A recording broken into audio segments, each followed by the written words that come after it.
ಯಾವುದು ಧರ್ಮದ ಕಾರಣಕ್ಕೆ ನೀವು ಬೀದಿಗೆ ಬರ್ತೀರಿ, ನಿಮ್ ಜೀವನ ಹಾಳು ಮಾಡ್ಕೊಳ್ತೀರಿ.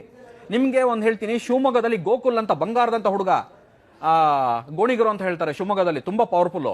ಆ ಗೋಕುಲ್ ಅನ್ನೋ ಹುಡುಗ ನನ್ನ ಕಾಲದಲ್ಲಿ ಸತ್ತೋಗ್ತಾನೆ. ನಾನು ಹೊರಗಡೆ ಬರೋದಕ್ಕೆ ಇದೆಲ್ಲ ಪ್ರಮುಖ ಕಾರಣಗಳು. ಆ ಹುಡುಗಂದು ಶವ ಇಟ್ಕೊಂಡಿರ್ತೀವಿ.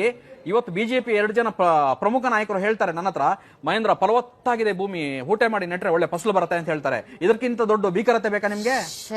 ಅದೇ ತರದ್ದು ಭೀಕರತೆ ಇಲ್ಲಿ ಮಂಗಳೂರಲ್ಲಿ ಯಾಕೆ ಇದಾಗ್ತಾ ಇಲ್ಲ? ಶರತ್ ಸಾವನ್ನ ತನಿಖೆ ಮಾಡಿ, ಹೊರಗಡೆ ಯಾರಿದ್ದಾರೆ ಅನ್ನೋದು ಬರ್ಬೇಕು, ಗಲ್ಲಿಗೆ ಹಾಕಬೇಕು. ಅಸ್ರಫ್ ಮಾಡ್ರ ಹಿಂದ್ಗಡೆ ಯಾರಿದ್ದಾರೆ ಅದನ್ನು ಆಗ್ಬೇಕು. ಬರೀ ಮತ್ತೆ ನಾನೊಂದು ಹೇಳ್ತೀನಿ, ಯಾರು ಮಾಡಿದಾರೆ ಆ ಹುಡುಗರಲ್ಲ, ಹಿಂದ್ಗಡೆ ಯಾರ್ಯಾರಿದ್ದಾರೆ ಅದನ್ನು ಮಾಡಿ. ಯಾಕಂತ ಹೇಳಿದ್ರೆ ಸಮಾಜ ನಮಗೆ ಮಂಗಳೂರು ಅಂತ ಸೌಂದರ್ಯದ ಜಾಗ, ಸಂಸ್ಕೃತಿ ಅಲ್ಲ. ನಿಮ್ಗೆ ಶರತ್ ಮಡಿವಾಳದಾದಾಗ ಎಲ್ಲಾ ನೋಡ್ತಾ ಇರೋ ಸಂದರ್ಭದಲ್ಲಿ ಆ ಮುಸ್ಲಿಂ ಹುಡುಗ ರಿಕ್ಷಾದಲ್ಲಿ ಹಾಕೊಂಡು ಅವನು ತಪ್ಕೊಂಡು ಹೋಗಿ ಆಸ್ಪತ್ರೆಗೆ ಸೇರಿಸ್ತಾನೆ.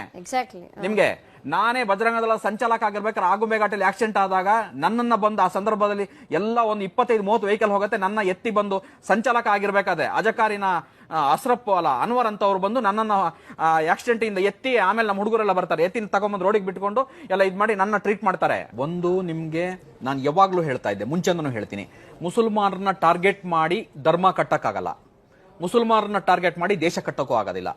ಪ್ರೀತಿ ವಿಶ್ವಾಸದಿಂದ ಮಾತ್ರ ಧರ್ಮ ಕಟ್ಟಕ್ಕೂ ಸಾಧ್ಯ, ದೇಶ ಕಟ್ಟಕ್ಕೂ ಸಾಧ್ಯ. ಇದೆರಡು ಕೆಲಸವನ್ನು ಮಾಡದೆ ದೇಶ ಪ್ರೇಮಿಗಳು ಅಂತ ನಾವು ಹೇಳ್ಕೊಳ್ಬಾರ್ದು. ಯಾವುದು ಧರ್ಮದ ಕಾರಣಕ್ಕೆ